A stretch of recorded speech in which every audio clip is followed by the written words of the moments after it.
Drink More by Becky Bosshart. The reunion didn't go as planned. Thanks for remembering, my sister said.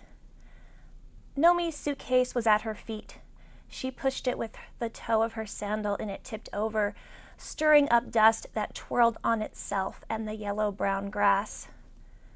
The cab pulled away, the driver ogling me and my mess. The cheap "Welcome to fabulous Las Vegas" sign hung lopsided from my rain gutter. Empty red plastic cups littered the ground. She sat beside me on one of the webbed lawn chairs, the one that wasn't broken. My right butt cheek poked through a hole one of the guys had made earlier in the night when he'd used it as a stool to climb onto the roof. The din of traffic on Maryland Parkway, always busy no matter the time, quieted. The dusky sky around us broke out with little sparks of light, like lightning bugs, things you would never see in Vegas. I watched this strange light play across her face. She was always missing the party. "This was all for you," I said. Her mouth twitched from end to end as if she was considering the problem of me between her jaws.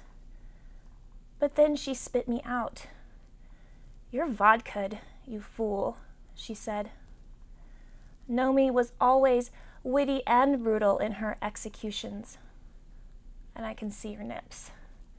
A sudden moistness in the air dampened my skin. Was that humidity I felt? Had she brought it with her? I pulled up my halter top. "You left so easily, and you came here to a place with no responsibilities." I noticed that I could see my sister's neck, her shoulders no longer hunched up next to her ears. "I think we're inside a truthful moment," I said to her. My eyes were wet, like the air. I handed her my drink. I knew she liked fruity alcohol. "How did we get here?" she asked. "Vodka," I said, "and watermelon." "Well, then why are you crying? That seems like the best way." "You look pretty in here." "Where?" "Where we are. In the moment." "Not as pretty as you. Where are all your friends?" she asked me. "Some gone, some inside." "Why are you out here? Why are you out here?" She looked up into the sky at those sparks of light, I think. She took out her cell phone, tapped on the face, and then set it on her lap. The party was over. I detached my fake things one by one and dropped them on the twirling ground. I peeled off my artificial lashes. I broke my acrylic nails. I unclipped my extensions. Nomi had the real hair. She also had the better rack. I would have taken off my miraculous bra right then, but it was already gone. Right, it was on the roof.